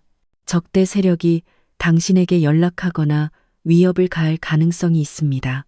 수연의 눈이 커졌다. 위협이라니 무슨 말씀이세요? 주범이 당신과 가족의 이름을 이미 알고 있습니다. 임시로 안전 가옥으로 옮기시는 것을 권장합니다. 집 안에서 대화를 듣고 있던 이강철 씨가 즉시 나왔다. 그렇다면 나도 가겠네. 내 딸을 혼자 두지 않을 거야. 경찰관이 재빨리 고개를 끄덕였다. 알겠습니다. 아버님, 집 뒤에 차량을 준비하겠습니다. 1시간 안에 그들의 집은 비었다.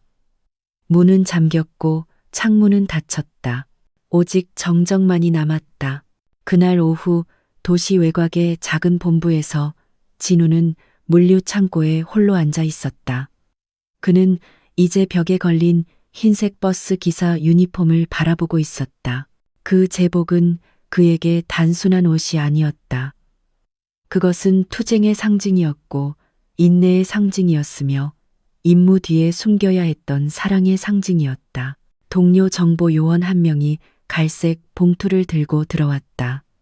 진우야, 본부에서 온 서신이야. 상황이 안정될 때까지 한 달간 완전 휴식을 취하라는 짓이야. 모든 작전은 중단됐어. 진우는 천천히 서신을 열어 텅 빈 눈빛으로 내용을 읽었다. 그리고 그는 그것을 단정하게 접어 재킷 안주머니에 넣었다. 난 가만히 있을 수 없어. 한태석은 내가 사랑하는 사람들에게 갈 거야. 그게 그의 복수 방식이야. 동료가 걱정스럽게 쳐다보았다. 무모하게 굴지 마. 그가 어디 있는지 모르잖아. 진우는 일어나 권총과 지도를 집었다. 알아. 예전에 내가 그에게 숨는 법을 가르쳐 줬으니까. 그는 밖으로 나가 주황빛으로 붉은 오후 하늘을 쳐다보았다. 바람이 비 냄새와 길거리 먼지를 실어 부드럽게 불었다. 그 황혼의 빛 아래서 그는 한 가지를 알았다. 이번에는 더 이상 임무에 관한 것이 아니었다. 이것은 모든 상처를 갚는 것에 관한 것이었다. 국가의 상처, 친구의 상처, 그리고 자신의 마음의 상처. 밤이 되자 수연은 안전 가옥에 앉아 좀처럼 울리지 않는 휴대폰 화면을 쳐다보았다.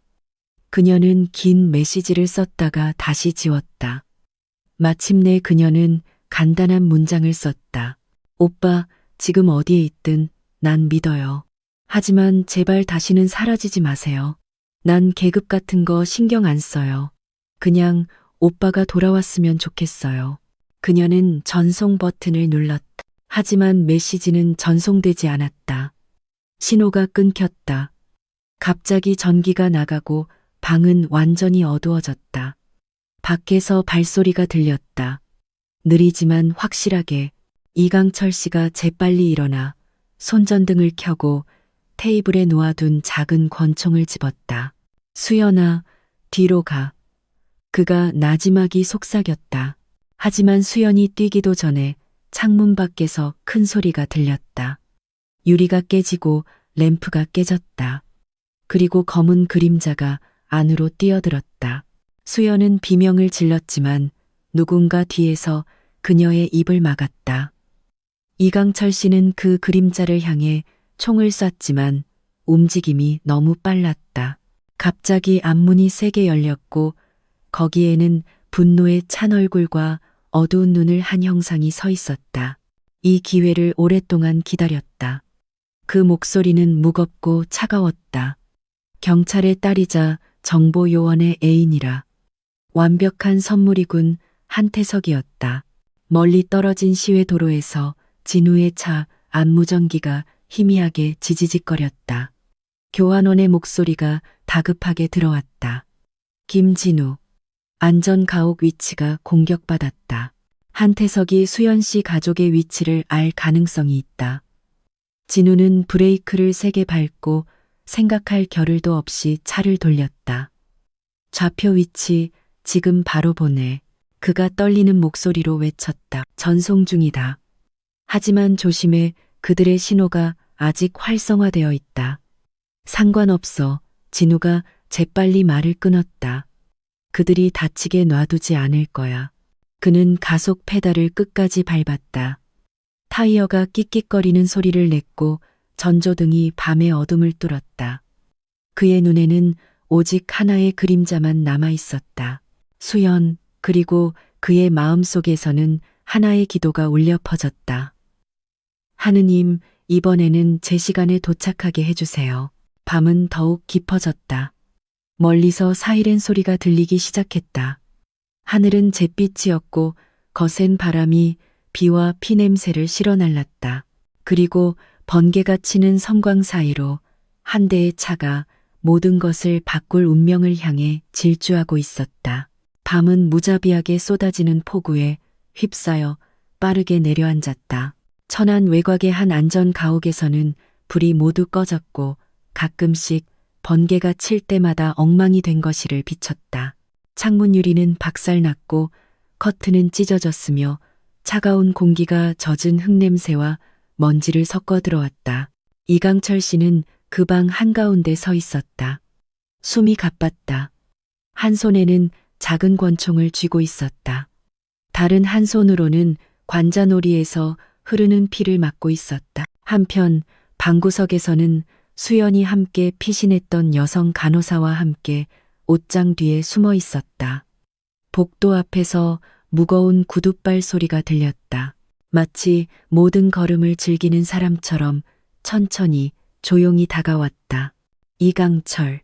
무거운 목소리가 울려 퍼졌다. 오랜만이군.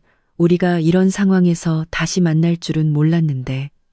이강철 씨는 천천히 열리는 문 쪽으로 시선을 날카롭게 고정했다. 번갯빛 아래 그 모습이 천천히 나타났다. 검은 비옷, 창백한 얼굴, 날카로운 눈, 차가운 미소를 띤 입, 한태석이었다. 한태석, 이강철 씨가 중얼거렸다. 그의 목소리는 분노와 충격으로 쉬어 있었다. 한태석은 짧게 웃었다. 아직 날 기억하는군. 내가 해고될 때 자네도 서명한 사람 중 하나였지? 그래서 복수하러 왔어. 그는 소음기가 달린 권총을 이강철 씨에게 겨누었다. 그리고 우연히도 이 집에서 아주 귀한 것도 찾았지. 바로 내 딸. 이강철 씨의 손이 주먹을 쥐었고 몸이 굳었다. 감히 내 딸에게 손대지 마, 한태석. 왜, 내 딸이라서? 아니면 내 사업을 거의 망가뜨릴 뻔한 그 정보 요원의 애인이라서?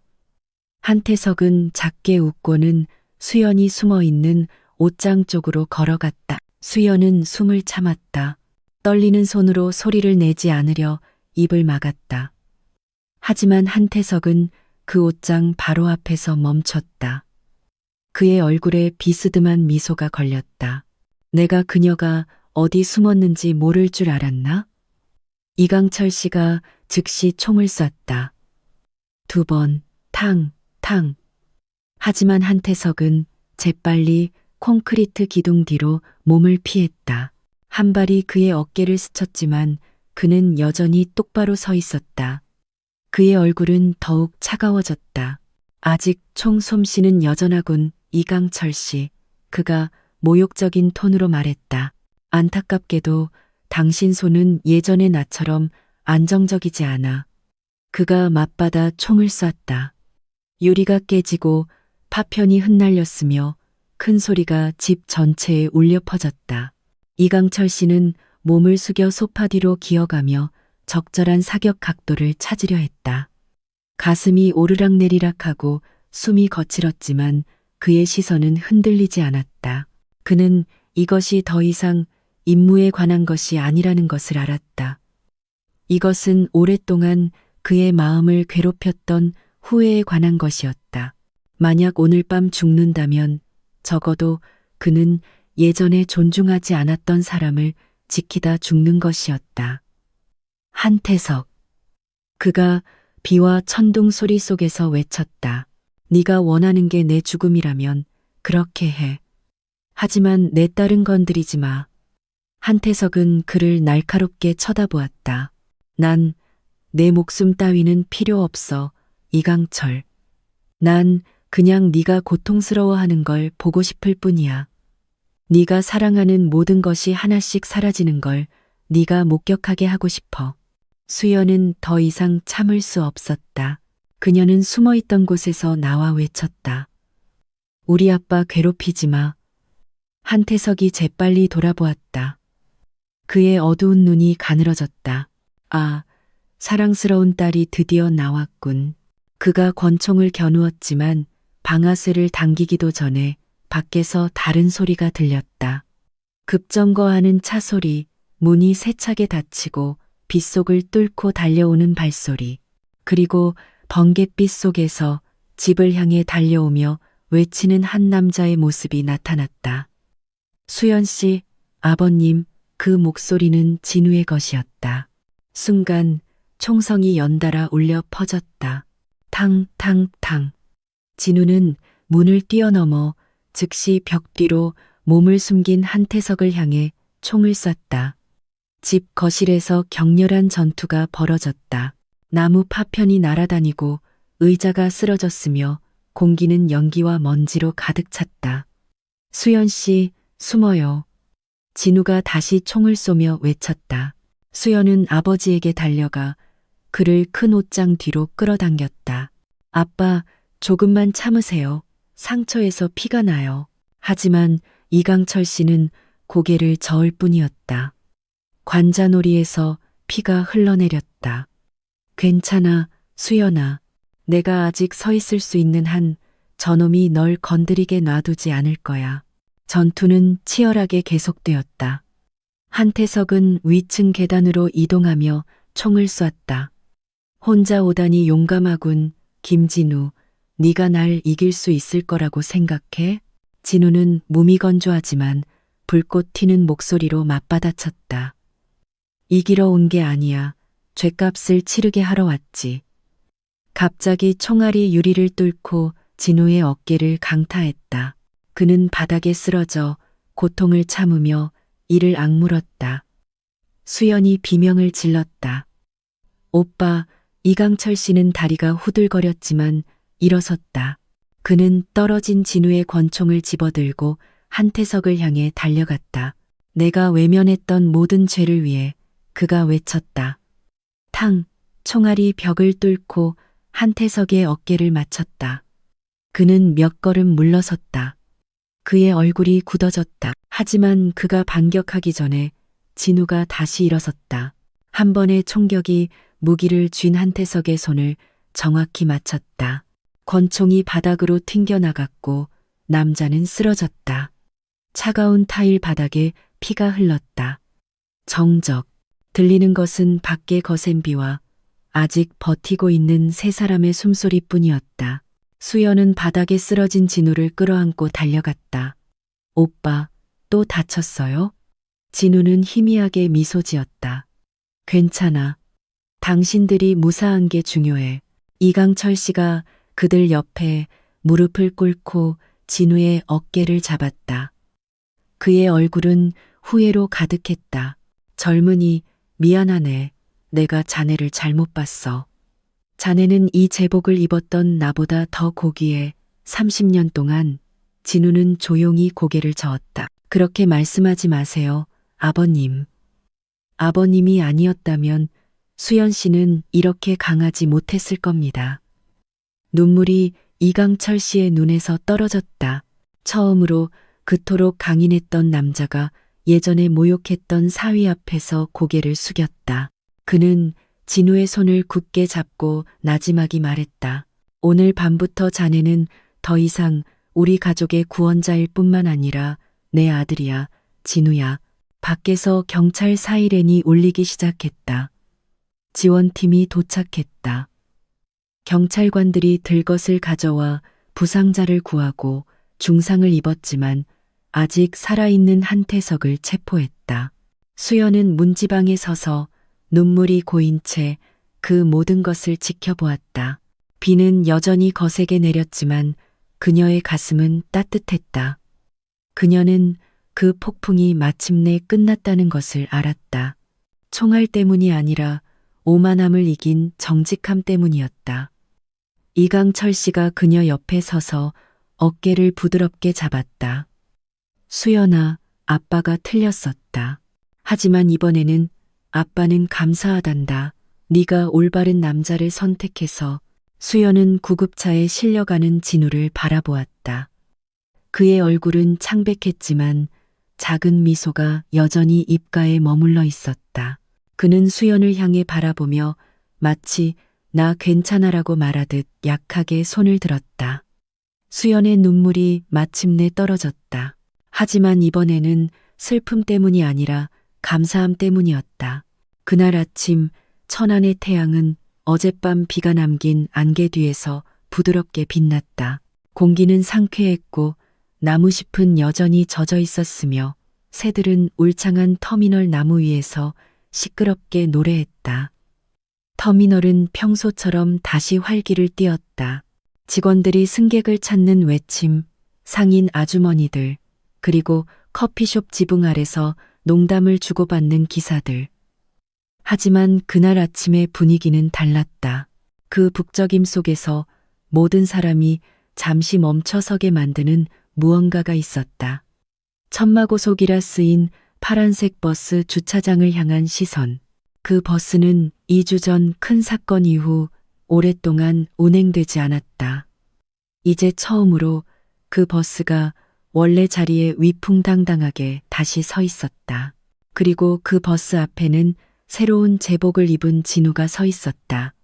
더 이상 기사 유니폼이 아니라 경찰청 특수정보국이라 쓰인 검은 조끼였다.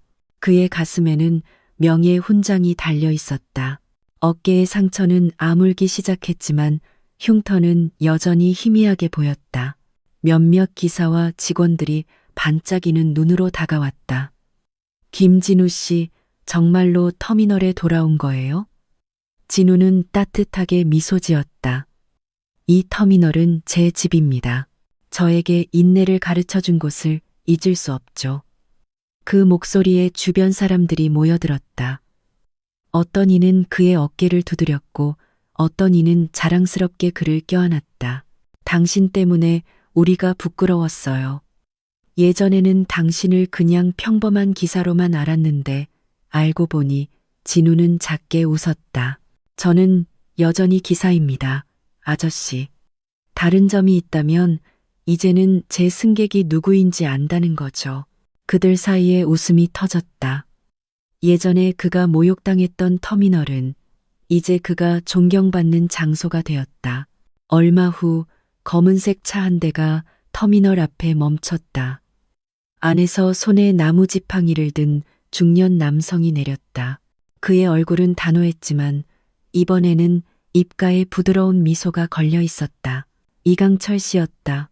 문 반대편에서는 연한 파란색 히잡을 쓴 여경이 내렸다. 그녀의 얼굴은 환하게 빛났다. 바로 수연이었다. 터미널의 군중은 서서히 조용해졌다. 모든 시선이 그들을 향했다. 수연은 천천히 진우에게 다가갔다. 그녀의 눈이 떨렸다. 예전에 두 사람에게 상처를 안겨준 그 장소로 다시 돌아올 수 있다는 것을 믿을 수 없다는 듯이. 오빠, 그녀가 조용히 불렀다. 진우가 돌아보았다. 그의 미소가 활짝 피었다. 당신도 왔군요. 수연은 고개를 끄덕이고는 뒤에 있는 버스를 바라보았다. 아직도 기억나요. 여기서 아빠가 크게 화내셨던 거. 여기서 모두가 내가 우는 걸 봤죠. 하지만 이제 그녀는 감동을 참으며 미소 지었다. 하지만 이 자리에서 저는 새로운 것을 보고 싶어요. 진우는 그녀를 깊이 들여다보았다. 그게 뭔데요, 수연 씨? 수연은 부끄러움을 참으며 약간 고개를 숙였다. 예전에 제가 조용히 사랑했던 사람이 같은 장소에 서 있는 모습을 보고 싶어요. 하지만 저를 자랑스럽게 만드는 방식으로요. 주변 사람들이 수군거리기 시작했다. 일부는 휴대폰을 들고 몰래 촬영했다. 분위기가 따뜻해졌다. 진우는 다가가 수연 앞에 멈춰 서서 그녀 뒤에 서 있는 이강철 씨를 향해 바라보았다. 아버님, 진우가 단호한 목소리로 말했다. 예전에 저는 고개 숙인 채 이곳에 왔습니다. 하지만 오늘 저는 다시 한번 고개를 숙이러 왔습니다. 모욕 때문이 아니라 허락을 구하기 위해서입니다. 이강철 씨는 옅게 미소 지었다. 그의 눈에 습기가 찼다. 무슨 허락, 젊은이? 아버님 따님께 청혼할 허락입니다. 이제는 버스 운전대뒤가 아니라 그녀의 인생 곁에서 수연 씨를 지켜주고 싶습니다. 정적, 순간 바람만이 그들 주위의 마른 나무잎을 날리며 부드럽게 불었다. 이강철 씨는 그를 오랫동안 바라보다가 앞으로 나아갔다. 처음 자네를 봤을 때 내 딸에게 어울리지 않는다고 생각했네. 하지만 그날 밤 내가 목숨을 잃을 뻔했을 때 자네는 두려움 없이 우리를 위해 달려왔지. 난 오직 깨끗한 마음을 가진 남자만이 그렇게 할 수 있다는 걸 알았네. 그는 눈물이 고인 채 손을 내밀었다. 오늘부터 자네는 더 이상 낯선 사람이 아니야, 김진우. 자네는 가족이야. 자네는 내 딸의 구원자일 뿐만 아니라 한 아버지의 오만함을 구원해준 사람이기도 해. 진우는 고개를 숙여 이강철 씨의 손에 입을 맞췄다. 그의 눈물이 한 방울씩 떨어졌다. 감사합니다, 아버님. 믿어주셔서 감사합니다. 수연은 울음을 참을 수 없었다. 그녀는 두 손으로 얼굴을 가렸고 주변 사람들은 박수를 치기 시작했다. 어떤 이는 작게 환호했고 어떤 이는 조용히 눈물을 흘렸다. 그리고 천천히 진우는 돌아서서 수연을 마주했다. 그는 그녀 앞에 무릎을 꿇고 검은 재킷 주머니에서 소박한 반지를 꺼냈다. 금은 아니었고 예전에 그가 운전하던 낡은 버스에 새로 만든 것이었다. 이제는 추억으로 간직하고 있는. 수연 씨, 그가 조용하지만 단호하게 말했다. 저는 가진 재산이 많지 않습니다. 하지만 저에게는 기도와 신념 그리고 결코 지키기를 멈추지 않을 사랑이 있습니다. 그는 따뜻하게 미소 지었다. 끝없는 여정을 향한 제 인생의 첫 번째 승객이 되어 주시겠습니까? 수연은 그를 오랫동안 바라보다가 울면서 고개를 끄덕였다. 네, 오빠, 그럴게요. 박수 소리가 터미널 전체에 울려 퍼졌다. 기사들은 휘파람을 불었고 직원들은 소리쳤다. 심지어 밥을 파는 아주머니들까지 눈물을 흘렸다. 그날 아침 천안터미널은 버스가 오가는 장소일 뿐만 아니라 예전에 멸시받던 사랑이 하늘과 땅의 축복을 받는 장소이기도 했다. 이강철 씨는 멀리서 그들 두 사람을 바라보았다. 미소는 더 이상 숨기지 않았다. 이제 알겠네, 진우야. 그는 마음속으로 말했다. 명예는 계급이나 직책의 문제가 아니라 진심으로 사랑할 용기에 관한 것이었어. 태양이 점점 높아졌다. 버스들이 하나씩 움직이기 시작했다. 진우와 수연은 나란히 서서 앞으로 멀리 뻗은 도로를 바라보았다. 진우는 수연의 손을 굳게 잡고 말했다. 예전에는 이 길이 단지 승객과 목적지에 관한 것이라고 생각했어요. 이제는 모든 길에는 운명이 있고 제 운명은 당신에게서 멈춘다는 걸 알아요. 수연은 그의 이제는 평화로워 보이는 얼굴을 바라보며 미소 지었다. 그리고 저는 오빠가 다시는 혼자 걷게 놔두지 않을 거예요. 그리고 파란 버스가 가족과 친구들의 환호 속에서 천천히 출발했을 때 터미널의 모든 사람이 서서 경의를 표했다. 위장한 영웅을 위해서도 경찰이나 정보요원을 위해서도 아니었다. 오만함과 상처 그리고 시간을 이겨낸 소박한 사랑을 위해서였다. 그날 오후 천안의 하늘은 주황빛으로 변했다. 햇빛이 버스 창문을 뚫고 들어와 여전히 서로를 잡고 있는 두 손을 비췄다. 진우는 구불구불한 도로를 바라보다가 부드럽게 속삭였다. 하나님 감사합니다. 모든 모욕이 마음이 인내하는 한 명예로 바뀔 수 있다는 것을 보여주셔서요. 그리고 멀리서 예전의 비난으로 가득 찼던 터미널이 이제는 박수와 기도로 울려 퍼졌다. 버스 엔진 소리 속에서 태어난 사랑이 마침내 그 목적지인 진심에 도착했다. 그날 아침 천안 하늘은 매우 맑았다. 넓은 녹색 논 위로 흰 구름이 천천히 떠다녔고 멀리서 들려오는 닭 울음소리는 마치 축하하는 듯했다. 터미널 가장자리의 작은 사원마당에는 흰색 의자들이 단정하게 놓여 있었고 문에는 제스민 꽃이 걸려 있었으며 마당에서 안쪽 방까지 붉은 카펫이 깔려 있었다. 그날은 평범한 날이 아니었다. 그들의 이야기를 아는 모든 사람이 기다려온 날이었다. 바로 진우와 수연의 결혼식 날이었다. 호화로운 파티도 과장된 장식도 없었다. 소박한 천막, 부드러운 전통음악, 그리고 가장 좋은 옷을 입고 온 이웃, 기사, 터미널 상인들의 행복한 얼굴들 뿐이었다. 그들 중에는 예전에 터미널에서 진우가 모욕당하는 것을 처음 본 늙은 직원이 있었다. 이제 그는 맨 앞줄에 서서 감동적인 표정으로 바라보고 있었다. 김진우 씨, 드디어 해냈네요. 예전에 버스 뒤에서 조용히 우는 걸 봤는데 이제는 우리 모두에게 본보기가 되셨어요. 그가 눈을 닦으며 말했다. 진우는 차분하게 미소 지으며 그 남자의 어깨를 두드렸다. 인생이란 게 참 재밌죠, 아저씨. 가끔은 먼저 넘어진 사람이 다른 사람들이 배울 수 있도록 맨 앞에 서게 되더라고요. 사원 안에서는 모두가 경건하게 앉아 있었다.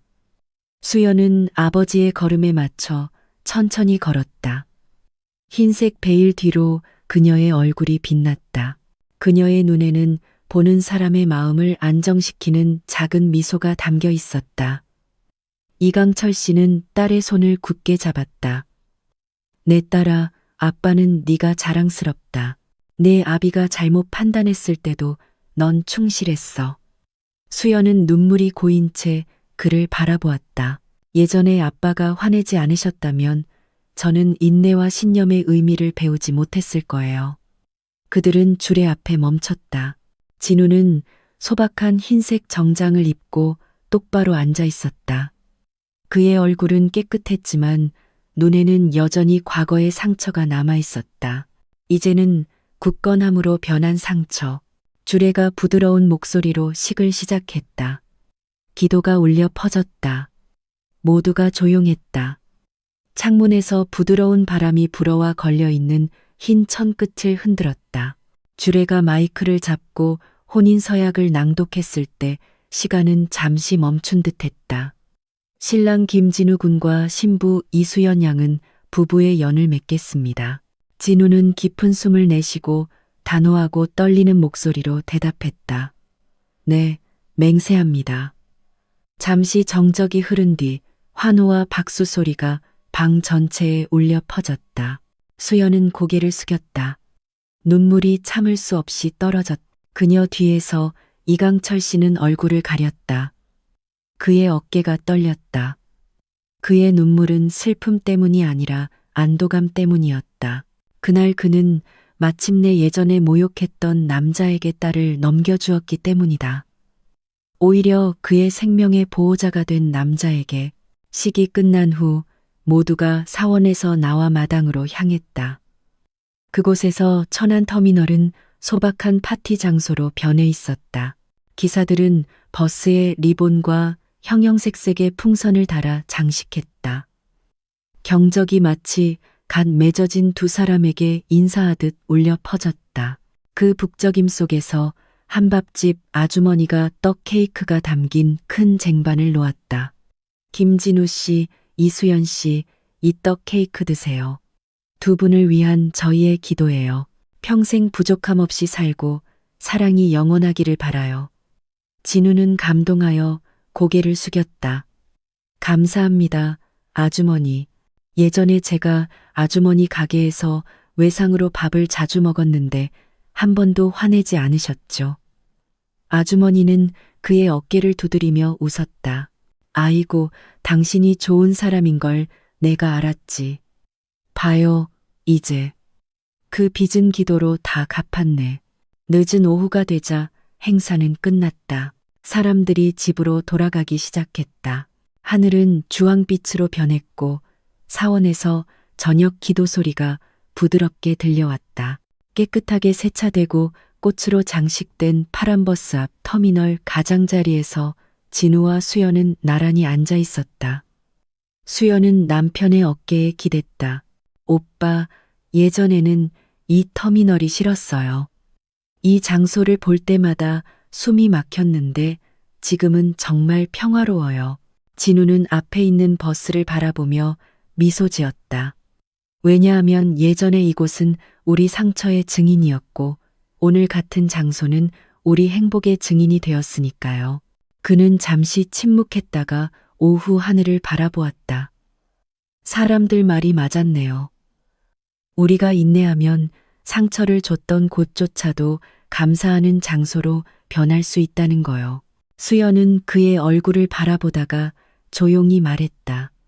오빠, 나중에 우리가 아이를 낳으면 그 아이가 오빠 같은 사람으로 자랐으면 좋겠어요.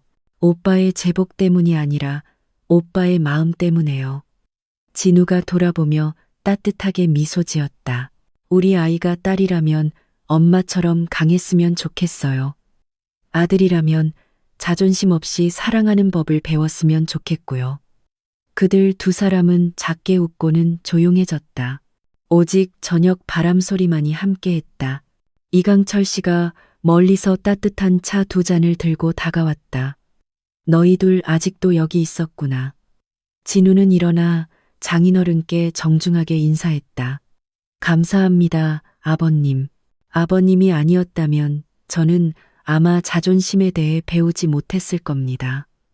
이강철 씨는 그를 오랫동안 바라보다가 무거운 목소리로 말했다.